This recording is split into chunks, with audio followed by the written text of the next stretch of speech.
Bonjour à toutes et tous, chers frères et sœurs de la foi. Me revoilà, je m'excuse parce que j'avais promis qu'en septembre j'aurais été beaucoup plus présente, mais je suis partie 5 jours à Piccolo Nazareth, donc à rassemblement des sentinelles. Donc j'étais là bas pendant ouais, 5 jours avec les voyages. Et donc, j'ai pas su faire des vidéos car c'était un programme très chargé de la prière. Donc, allez, c'était 3 jours de grâce, on peut dire comme ça. Voilà. Ben, je vous avais promis que je vous aurais tenu plus au courant de ce qui se passe par là.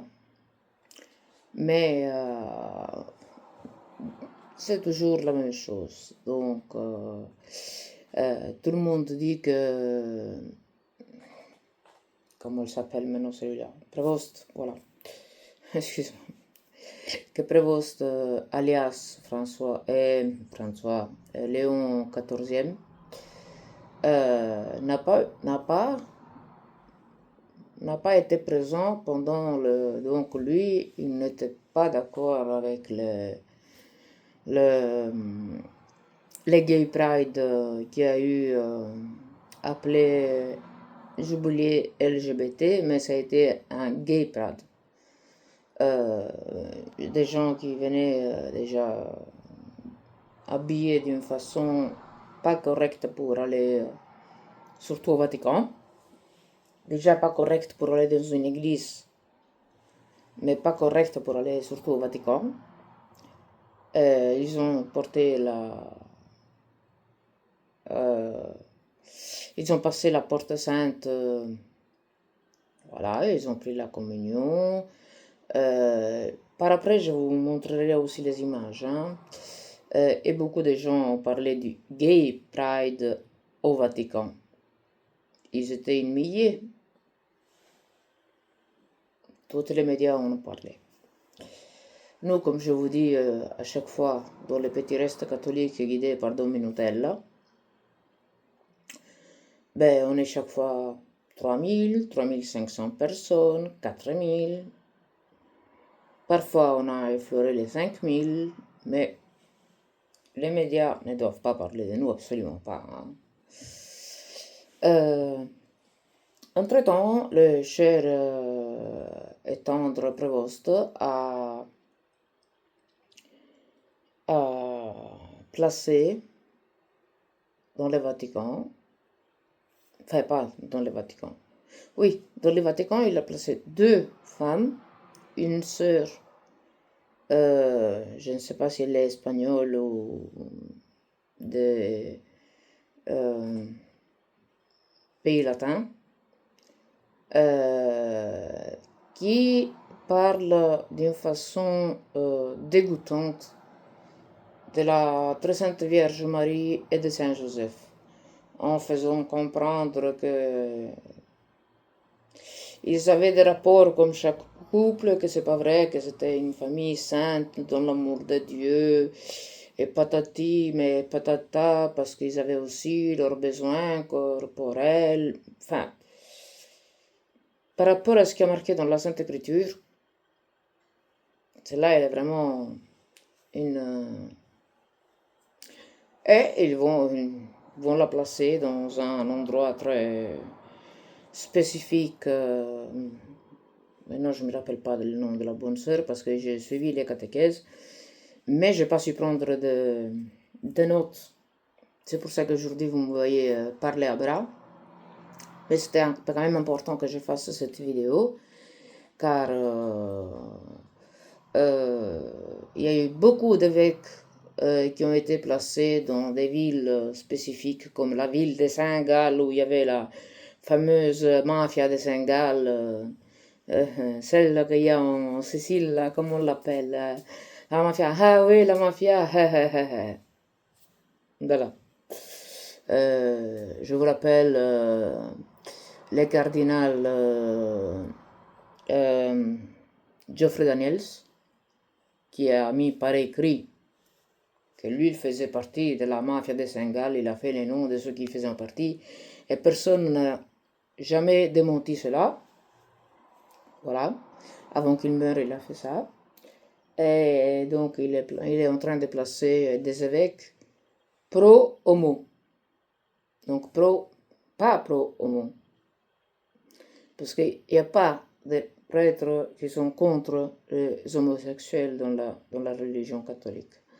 Ils sont toujours accueillis, ils sont toujours guidés pour avoir une vie sainte, mais ils ont toujours été accueillis, les, les homosexuels. Par contre, là, ils ont été là-bas, déjà avec un papier que, comme je vous ai lu la dernière vidéo, rien qu'à l'entendre fait révolter le foie, la rate, tout ce qu'on a, le pancréas à l'intérieur, le font carrément pourrir à l'intérieur. Rien qu'à entendre les blasphémies qu'il réclame, en se présentant de cette façon habillé avec des t-shirts euh,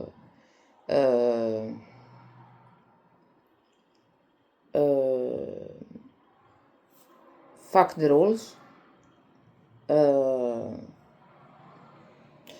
poliment dit.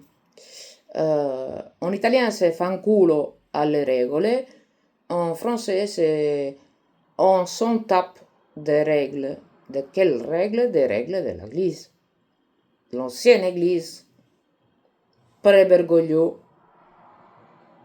qui ne permettait pas les unions homosexuelles. Voilà. Et je vous rappelle que Prévost, quand il était le préfet pour les évêques, pendant que Bergoglio était encore en vie, il a envoyé une circulaire pour que Fiducia Supplicans soit à chaque évêque, il a envoyé une circulaire en leur obligeant à suivre le document Fiducia Supplicans. Donc, il obligeait à tous les évêques d'obliger leurs prêtres à bénir les couples gays. Ça, il faut pas l'oublier. Déjà pendant que il était, pour tous ceux qui l'appellent le pape de la restauration catholique. Pourtant, malheureusement, il a dit qu'il va garder il va continuer pourquoi est-ce que chaque fois que l'héritage, voilà, l'héritage de l'amato Papa Francesco, que moi j'appelle Bergoglio ou bien Don Ciccio, la mafiosi italienne, parce que lui il se conduisait vraiment comme un mafieux dictateur, et tous ces cardinaux les bottent derrière, voilà. Et donc, tout des pro-LGBT que plus. Il a même reçu, il y a même les photos, vous pouvez aller voir sur internet, je ne vous raconte pas de bêtises. Il y a les photos de Prévost, alias Léon XIV, et le père James Martin, qui a été plusieurs fois repris par les vrais papes Jean-Paul II et Benoît XVI, qui lui avait dit de rester calme et ne plus se permettre d'apporter des propos pareils. Maintenant, Prévost, il fait une photo, il reçoit déjà le père James Martin comme un chef d'État, comme avec les plus grands honneurs au Vatican. Et ils font la photo ensemble comme ils avaient fait Prévost et Francesco, enfin Bergoglio, alias Francesco, quand il était vivant.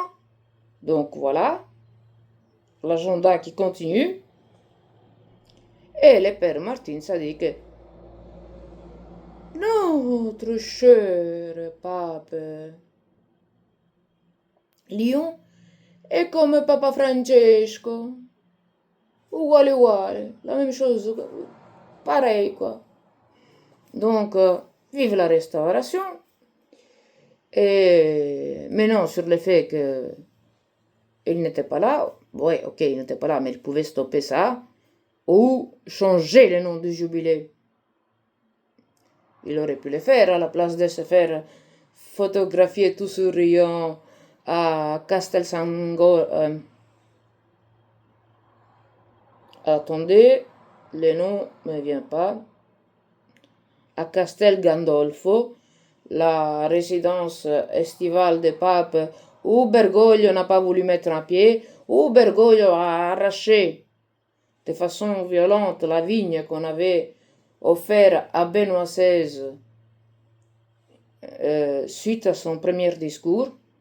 Je suis un humble travailleur dans la vigne du Seigneur. Et donc ce propriétaire terrier a voulu lui offrir, je ne sais pas si c'était 2000 plantes de vignes nouvelles qui faisaient du bon vin pour la messe et tout. Et voilà, Bergoglio, dans sa grande miséricorde, avec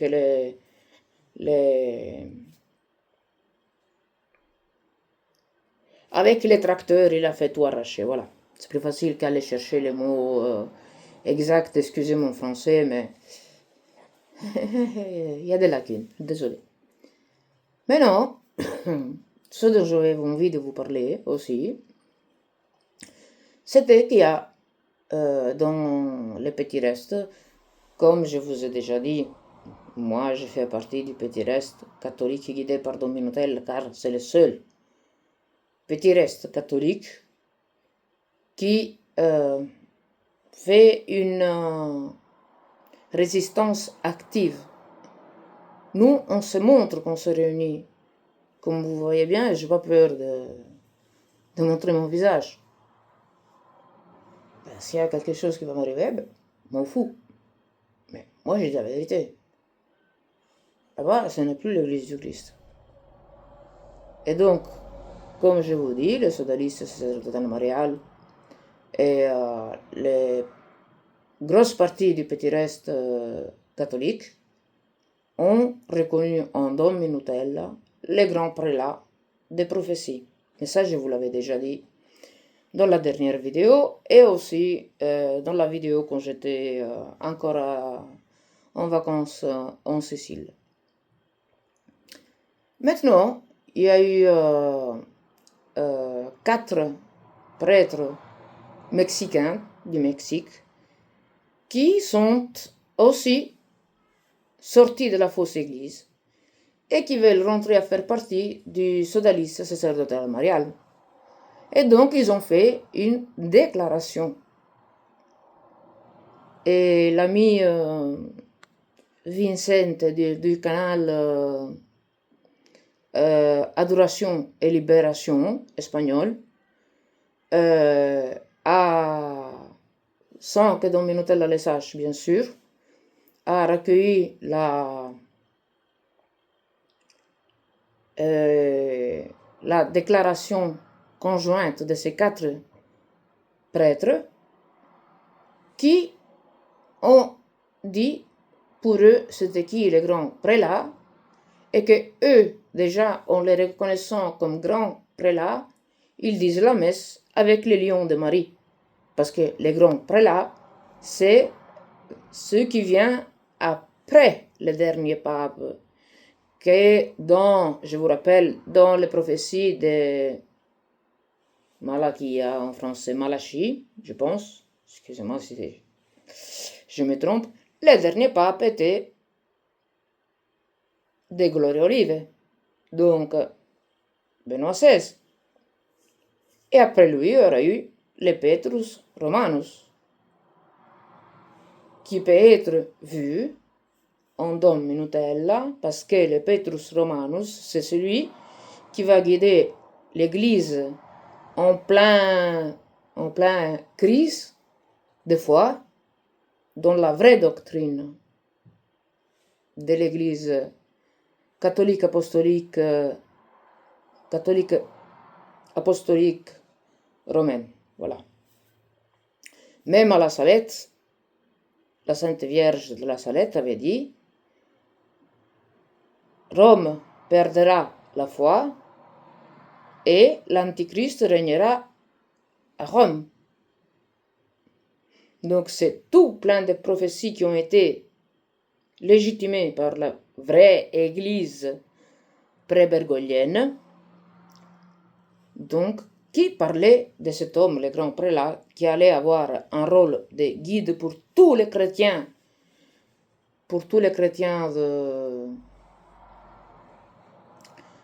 du monde entier, et qui allait être une figure comme le pape. Justement, dans la dernière conversation de Peter Sewald, le biographe personnel de Pape Benoît XVI, Peter Sewald lui a fait une question, mais dans la prophétie de Malachie, vous êtes le dernier pape de la liste. Est-ce que c'est possible que vous êtes le dernier pape de la liste et qu'il y aura un changement de paradigme, donc la figure du pape ne sera plus comme celle qu'on connaît? Ça, c'était la question.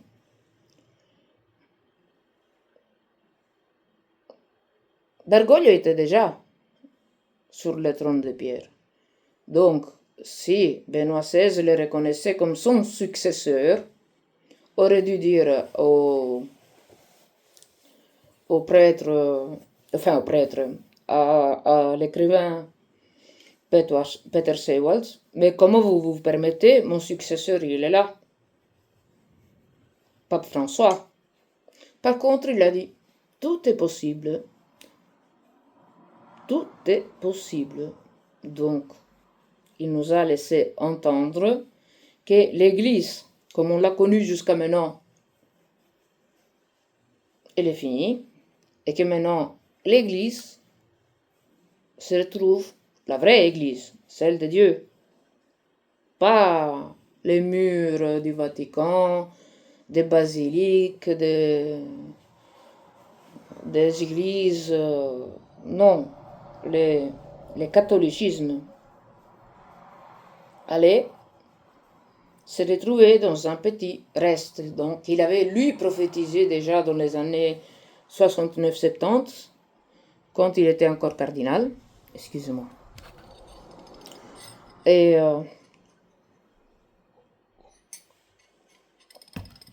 qui avait été prophétisé aussi par pape Paul VI,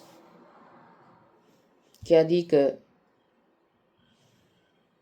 la foi catholique serait restée dans un petit berger.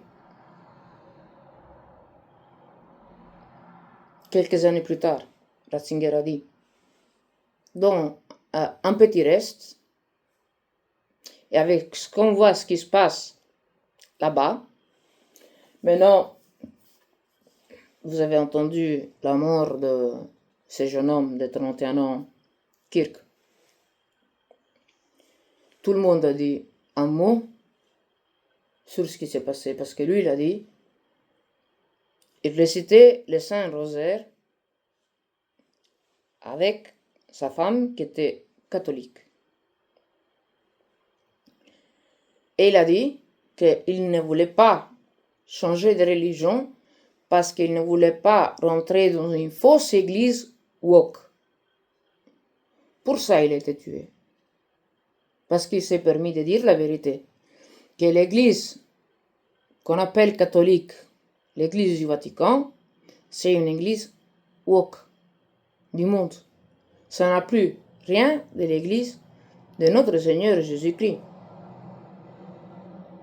Dans maintenant, je ne sais pas vous dire exactement où, mais dans une prière où il y avait des hauts exposants orthodoxes, il n'a pas récité le je crois en Dieu, Père Tout-Puissant. Il ne l'a pas récité pour ne pas déranger les autres qui étaient là. Mais excusez-moi, c'est pas lui qui devrait confirmer les âmes dans leur foi. Et comment il la confirme? En mettant de côté Jésus, parce que ça peut déranger. Mais Jésus, qu'est-ce qu'il a dit? Si moi, j'ai été persécuté, tous ceux qui viendront derrière moi, ils seront aussi persécutés. Depuis que ces 4 prêtres, ils ont fait, il y a quelques jours, cette déclaration conjointe des 4 prêtres mexicains, en disant que les grands prélats, c'est les lions de Marie, qui s'appellent Don Alessandro Maria Minutella, et qu'ils veulent faire partie du sodalisme, car ils reconnaissent en lui l'homme envoyé par Dieu pour sauver l'Église catholique, car notre Seigneur Jésus-Christ a promis que les portes des enfers ne prévaudront pas sur son Église. Mais il a demandé aussi une autre chose. Quand le Fils de l'homme reviendra sur la terre, est-ce qu'il trouvera encore la foi? La bonne question à se poser aujourd'hui. Est-ce que si notre Seigneur Jésus-Christ aujourd'hui revient, il va retrouver la foi que lui nous a laissée, ou il va trouver l'apostasie et l'hérésie? Vu que l'Église, ce que tout le monde croit, la vraie Église du Christ, mais comme disait Monseigneur Fultoshin, et ces prophéties se sont réalisées, l'Église du Christ va devenir, sans que les gens s'en aperçoivent, le corps mystique de l'Antichrist.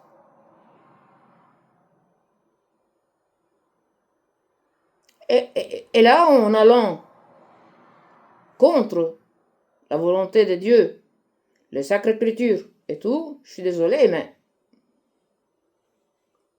c'est l'apostasie. Pour les chrétiens, c'est l'apostasie. Pour ceux qui ne sont pas chrétiens et qui n'ont pas eu jamais le plaisir de se marier en robe blanche ou en smoking, tous les deux en smoking ou tous les deux en robe blanche, parce que le péché ne peut pas être condamné, il y a eu maintenant des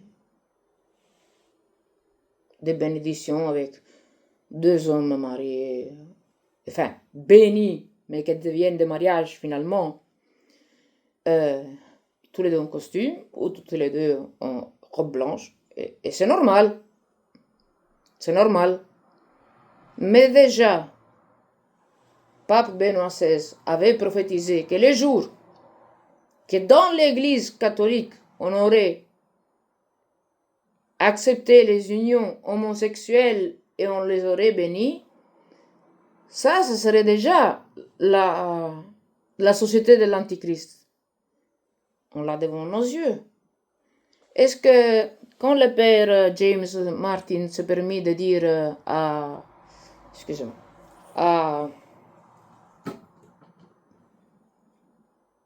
la presse, alors que normalement quelqu'un qui sort d'un entretien avec le Saint-Père ne dit pas qu'est-ce qui ça a été dit dans le Saint-Père m'a dit de continuer sur cette route, juste en sortant de là, bien sûr, les paparazzi, les caméras et tout, et Ah, Prévost est comme Bergoglio. Que bello. Oh, que c'est beau. Ouais, ils sont ceux qui continuent dans la direction de l'anti-évangile. Le nouveau évangile, mais l'évangile de Satan. Alors, la messe pour le jubilé de monde LGBT, j'ai rien, moi, contre eux. Moi, j'ai rien contre eux. C'est eux qui en ont contre nous. Parce que nous, on ne se permet pas ni de les critiquer, ni de...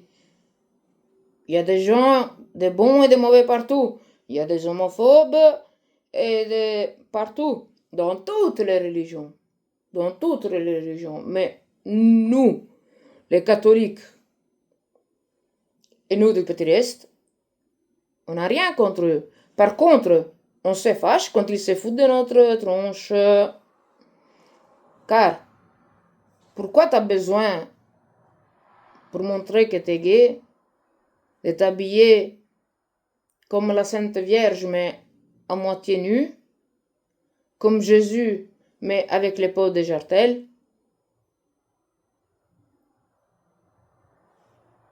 Ça, c'est de la blasphémie.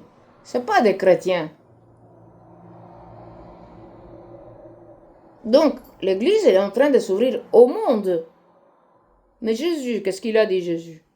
Maintenant, je connais l'Évangile, mais je ne suis pas quelqu'un qui arrive à se souvenir des versets, des chapitres et tout. Mais Jésus, qu'est-ce qu'il a dit? Vous êtes dans ce monde, mais vous n'êtes pas de ce monde. Vous êtes pour le ciel. Donc, ne vous attachez pas aux choses de ce monde.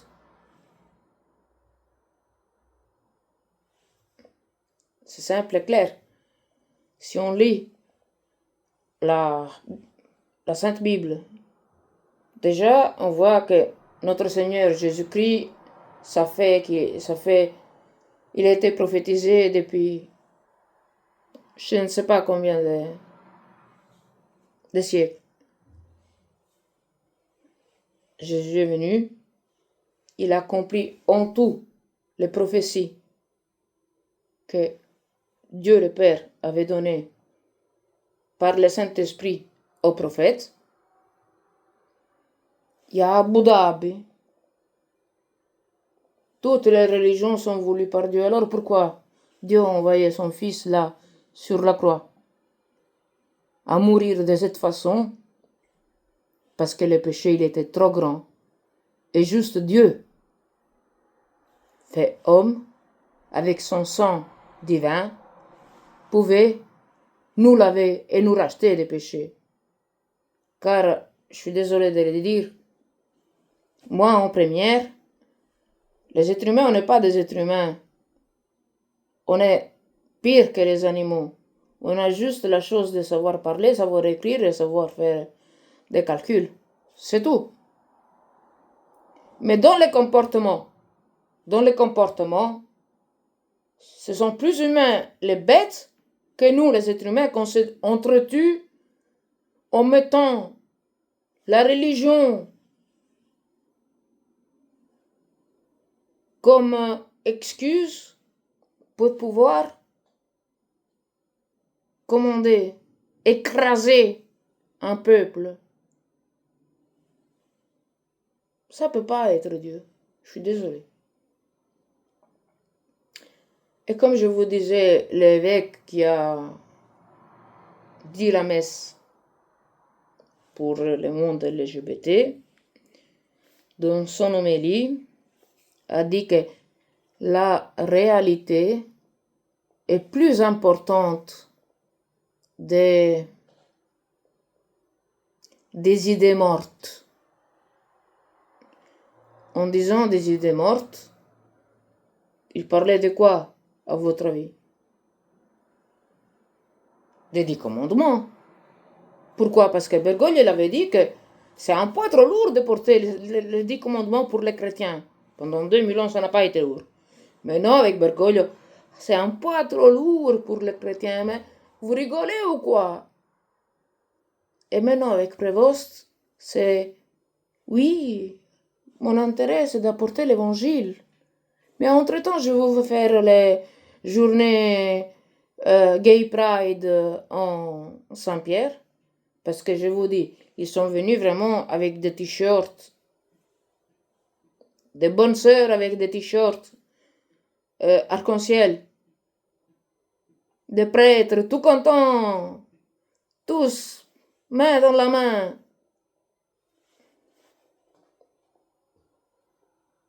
Et n'oublions pas Oléric qui voulait effacer le premier chapitre de la lettre romaine pour que les unions homosexuelles ne soient plus péchées. Donc il voulait retoucher les mots qui ont déjà été retouchés en certaines petites choses, mais qui voulait vraiment effacer carrément un chapitre de la Bible pour aller vers le monde, bien sûr, les lobbies de tous les côtés, les lobbies éco, les lobbies LGBT, les lobbies de je ne sais pas quoi, parce qu'il y en a tellement, maçonnerie et tout ce qu'il y a là. Et donc voilà, pour les vice-présidents des évêques du sud d'Italie, c'est plus important la réalité que des idées mortes. Égale 10 commandements et évangile. Des idées mortes. Passeront les cieux, passera la terre. Mes paroles ne passeront pas, dit notre Seigneur Jésus-Christ. Donc tout cela, il vous apporte, enfin, pas vous, mais tous ceux qui les suivent, dans la perdition. Dieu est miséricordieux, l'enfer est vide. L'enfer est vide. La Sainte Vierge a montré à des gens très très simples et très très humbles l'enfer, rempli d'âmes. Et il a demandé à 3 petits bergers de Fatima, voulez-vous accepter les souffrances que Dieu vous donnera pour la rédemption des pécheurs? Et les enfants, oui, des enfants. Ils ont fait des sacrifices, ils ont prié. Francesco, le petit frère, enfin le grand frère de Giacinta, la Sainte Vierge a dit qu'il aurait dû aller au ciel, mais qu'il aurait dû prier beaucoup de rosaires. Qu'est-ce qu'il a fait? Il a abandonné l'école. Il allait devant les sacrements, donc devant le tabernacle, et il récitait tout le temps des rosaires. Comme la maman Céleste l'avait dit. On les cherchait, Lucia est toujours où les trouver. Devant le tabernacle, à genoux, en prière. Mais pourquoi t'es pas venu à l'école? Parce que la Sainte Vierge nous a dit que bientôt je vais aller au ciel, mais je dois réciter beaucoup. Qu'est-ce que je dois faire avec l'école? Ça me servirait quoi au ciel? L'école. Et il continuait avec ses rosaires. Il fallait l'appeler pour aller manger. Après manger, il retournait de nouveau prier ses rosaires devant le tabernacle, jusqu'à ce qu'il est parti dans le ciel.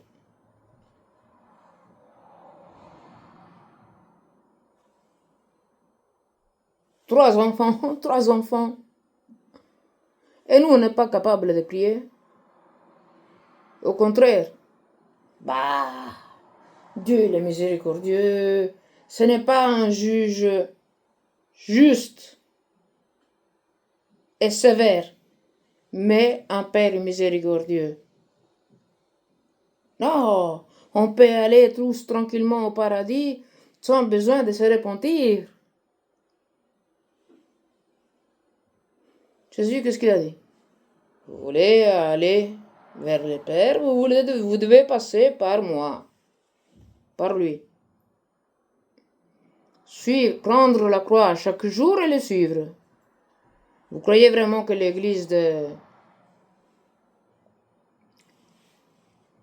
Prévost, elle fait ça? Lui, il dit, la priorité, c'est de déclamer l'évangile. Pourquoi tu le dis? Pour quel besoin tu as de le dire? Chaque pape doit faire ça. Chaque pape.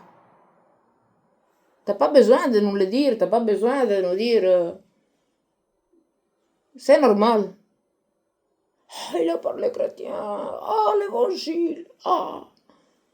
Mais entre-temps, avec les 4 sacerdotes qui veulent se unir à Don Minutella parce qu'ils ont compris la mission que Don Minutella est là,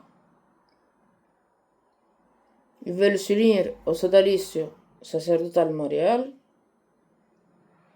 et Don Minutella a été mis au courant juste quand les choses ont été faites par l'ami Vincente de Adoration et Libération espagnole, du pétériste espagnol. Donc, directement, qu'est-ce qui s'est passé dans ces 3 jours-là? Je ne vous dis pas qu'est-ce qui s'est passé. Don Minutella a tout organisé. Don Minutella a payé des prêtres pour qu'ils fassent ça juste avant le jubilé qu'il a annoncé.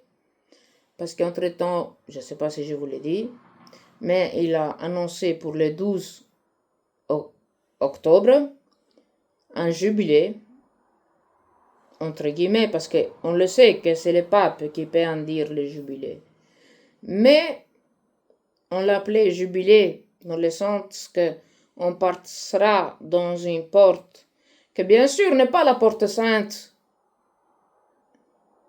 de Rome en or, en bronze, riche, mais où il y a Satan.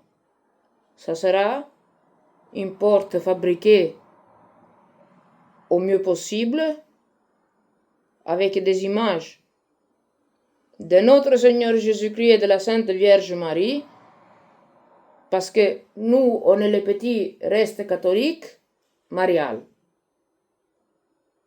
Parce que c'est la Sainte Vierge qui va écraser la tête du serpent. Elle l'a déjà écrasé. Mais là, c'est vraiment la bataille finale. C'est pour ça qu'il est... Et tout le monde contre Don Minutella. Et encore des autres procédures judiciaires infamantes contre Don Minutella, au point que Vincente a fait une déclaration quelques jours après que tout le monde s'est mis contre Don Minutella, en disant que il assurait, il promettait et jugeait sur sa conscience que tout ce qu'a dit Don Minutella était vrai, qu'il n'en savait rien de ce qui allait se passer, de ce qu'ils allaient dire. En grosse somme, Vincent lui a expliqué, mais ça a été une surprise pour Don Minutella aussi. Donc, parce que 4 prêtres de l'autre côté du monde ont compris ce qui se passe au Vatican, ici, en Europe, par là en Italie, ont ouvert les yeux et ont eu le courage de se tirer de la fausse église bergo-prévostienne. Oh, pauvre Don Minutella, qu'est-ce qu'il n'a pas dû... Ouf!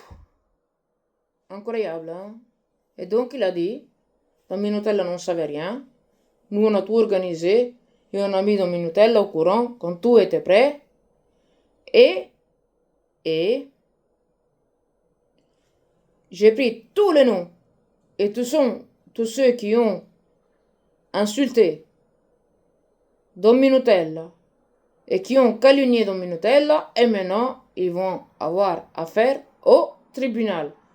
C'est pas Dominutella qui va les attaquer, mais c'est moi-même qui va les attaquer pour diffamation contre 5 prêtres. Dominutella et les 4 prêtres du Mexique qui veulent, qui peut-être vont venir au jubilé marial que Dominutella a décidé de faire, sûrement par une locution, je ne sais pas, parce qu'il ne parlait pas beaucoup de ces locutions, mais qui a décidé de faire en réparation au sacrilège qu'il y a eu au Vatican avec les mondes LGBT, que plus que nous on va faire comme réparation, eh ben, ça leur demande, ah, ils se croient les papes. Ils se croient pas les papes. C'est la guide du petit reste catholique. C'est le grand prélat. Le reste catholique de tout le monde l'a confirmé et reconnu comme grand prélat. Il n'y a pas eu d'acclamation. Il n'y a pas eu d'acclamation. C'est pas le peuple qui a dit. Mais les petits restes se sont réunis dans le monde, parce qu'il y a des petits restes, comme je vous dis, dans tout le monde, et ils ont fait chacun une reconnaissance de Dominutella comme grand prélat. Donc nous, les petits restes catholiques, on a un guide. Pour le moment, c'est pas important de savoir si c'est pas. On a un guide reconnu qui maintenant peut se permettre d'organiser des événements de prière. Oui, un peu comme si c'était un pape, parce que finalement, jusqu'à aujourd'hui, le seul et dernier prêtre qui a su réunir des milliers et des milliers de fidèles dans le monde entier, des prêtres à côté de lui, qui ont compris dans quelle situation grave on vit. Vous le voyez très bien avec les journaux qu'on est presque dans la Troisième Guerre mondiale parce que l'Europe veut la Troisième Guerre mondiale. L'Europe. Voilà. Et on a le monde contre. On a le monde contre. Les font passer par je ne sais pas quoi, je ne sais pas qui, un monstre, un... Mais vous devez le voir dans Minutella. C'est un enfant qui s'est dédié à Dieu. Même s'il a 52 ans, on a fêté ça justement là-bas. Et je vais mettre la vidéo où il y a une colombe blanche que justement quand on chante Joyeux anniversaire et qu'il y a un petit jeu d'artifice, la colombe descend vers les feux d'artifice pour passer près de Dominutella et qui remonte vers le ciel. C'est pas un signe, tout le monde fait des signes, c'est pas un signe ça. La colombe blanche, je vous rappelle, c'est le Saint-Esprit. Les colombes blanches jetées par Pape Jean-Paul II, elles n'ont pas voulu quitter le Vatican, elles sont rentrées à nouveau. La même chose avec Benoît XVI. Celles de Bergogne, elles ont été dévorées par les animaux qu'on trouve à la mer. Je ne sais pas maintenant comment ils s'appellent. Et voilà. Donc, excusez-moi, mais c'est clair que celle-là, ce ne peut plus être l'église de notre Seigneur Jésus-Christ. Et qui, justement, notre Seigneur Jésus, quand il est venu dans le monde, avant de partir, il a demandé, quand le Fils de l'homme reviendra sur cette terre, est-ce que il retrouvera encore la foi? Reviens vite Jésus parce que sinon non, tu vas pas la trouver. Déjà, il y en a très peu. Sur 8 milliards et je ne sais pas combien de personnes. Donc, voilà. C'est tout ce que je peux prier. Alors, comme je vous disais, j'ai passé 3 jours super de prière avec les sentinelles de, Bethanie, en français, de Betania en italien, qui prient pour nos sacerdotes, nos séminaristes et pour la sanctification des autres sacerdotes. Parce qu'il y a des autres prêtres courageux qui osent laisser la vie commode de la canonique du 8 par 1000 et qui se laissent aller dans les mains de Dieu pour évangéliser le monde et apporter sa parole. Voilà. Et ça a été 3 jours magnifiques, plein de grâce. Moi qui je suis, comme vous avez vu, à moitié invalide, ces 3 jours-là, j'étais en pleine forme à courir d'une prière à l'autre parce qu'on avait très peu de temps entre une prière et l'autre. Et ça a été magnifique, c'est tout ce que je peux dire. Pour moi, quand on prie, et on prie notre Seigneur Jésus-Christ de la façon dont notre Sainte Mère Église nous a appris, moi je rentre en plein bonheur, il n'y a rien à faire. Et je voulais donc vous montrer un petit quelque chose de Piccola Nazareth. Donc la nouvelle croix que je porte, la croix de Saint Benoît, et les livres qui ont été édités en français. Celui-là, je n'ai pas su l'avoir parce qu'il y avait, je ne sais pas si c'était la dernière ou l'avant-dernière copie. Donc, Pietro dove sei, en français, Pierre, où es-tu? Mais je pense que vous pouvez encore le retrouver sur Amazon, car c'est sur Amazon que ce livre Pierre, où es-tu, de Don Alessandro Maria Minutella a été fait. Donc je pense que là vous pouvez le trouver ou en cartacé ou en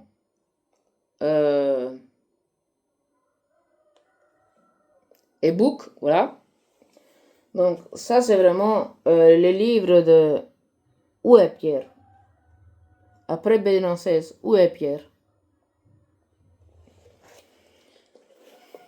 Un autre livre qui a été édité en français, Église, où vas-tu? Qui explique la situation depuis que Benoît XVI n'est pas là, tant que Bergoglio était là, parce qu'il a été écrit avant Prévost. Et ça, c'est les 2 livres pour faire comprendre qu'il n'y a plus les Munus Pétrin et les Munus de Saint-Pierre. Excusez-moi, c'est plus facile. Et où va l'église sans les Munus de Saint-Pierre. Puis, il a écrit 2 livres sur l'incarnation. En français, il a été traduit. Puis, il y a bien sûr, il les a aimés jusqu'à la fin, mais ça, il n'a pas été traduit en français, car beaucoup du petit reste, comme vous aurez compris, c'est des Italiens qui vivent à l'étranger et des Français qui, en connaissant ces Italiens, ont connu Dom Minotel et tout, et qui maintenant font partie du petit reste. Donc, il s'est fait cher. Je sais que vous le voyez écrit tout à fait à l'envers. Mais voilà. Je les ai pris exprès pour vous les montrer, car moi je les ai déjà en italien. Et il est ressuscité. Donc, du vendredi saint jusqu'à la résurrection de notre Seigneur Jésus-Christ. Il est ressuscité. La résurrection de Jésus entre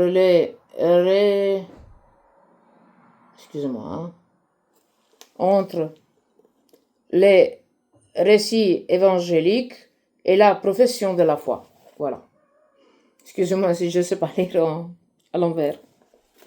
Donc ça, c'est deux qui expliquent un peu l'évangile, mais avec des théologiens et des grands professeurs qui ont apporté leur contribution aux évangiles, qui sont mentionnés bien sûr là-dessus, parce que Dominutella, il ne prend pas des idées par sa tête, mais il prend les pères de l'Église, les exégètes, chez nous on les appelle, ceux qui étudient les Saintes Écritures et donnent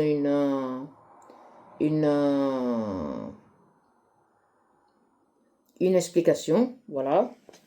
Et puis, en français, parce qu'en italien, il y a énormément de livres de Dominutella, mais comme je vous dis, la bonne partie est de...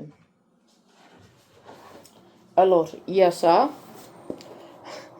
Oui, ça fait un peu peur, la symphonie de l'agneau. Donc, l'explication de toute l'Apocalypse. Avec, bien sûr, les idées des différents exégètes, donc de ceux qui étudient la Bible et donnent leur pensée sur certains versets de la Bible, de l'Apocalypse qui ne sont pas très clairs. Voilà. Et encore une chose, car on sait très bien que c'est la très sainte Vierge Marie qui va écraser la tête de Satan et que c'est elle, avec son cœur immaculé, qui va gagner, il a dit à Fatima. Il a écrit le livre Marie et l'Antichrist en français. Enfin, ça a été traduit en français. Je les ai achetés exprès pour vous les montrer. Il y a très peu d'éditions, mais si quelqu'un de vous a envie de les lire, moi je vais bien lui revendre au prix indiqué sur le livre, l'envoyer, il doit juste m'envoyer l'adresse, et en privé bien sûr. Et voilà, donc je peux l'envoyer aux frais du destinataire bien sûr. Donc voilà, si quelqu'un a envie de lire et je peux en avoir encore quelques-uns par les secrétariats de Domina Nostra. Donc voilà. Avec ça, chers frères et sœurs, je vous laisse. Et je vous souhaite une bonne et sainte journée dans le Sacré-Cœur de notre Seigneur Jésus-Christ, dans le Sacré-Cœur immaculé de la Très Sainte Vierge Immaculée, notre maman céleste, et du chaste cœur de notre très cher Saint Joseph, protecteur de l'Église de Jésus. Voilà. Avec tout ça, je vous donne rendez-vous à très bientôt pour une vidéo un peu plus approfondie. Voilà, aujourd'hui c'était juste pour... en plus hier c'était l'anniversaire de mon fils, donc une semaine, je vous dis pas comment. Et voilà, donc on se reverra très bientôt. Que Dieu vous bénisse tous. Et je vous souhaite à tous une très bonne et sainte journée. Je vous salue avec la salutation du Petit Reste. Soit loué notre Seigneur Jésus-Christ. Et en avant avec la très sainte Vierge Marie. À bientôt.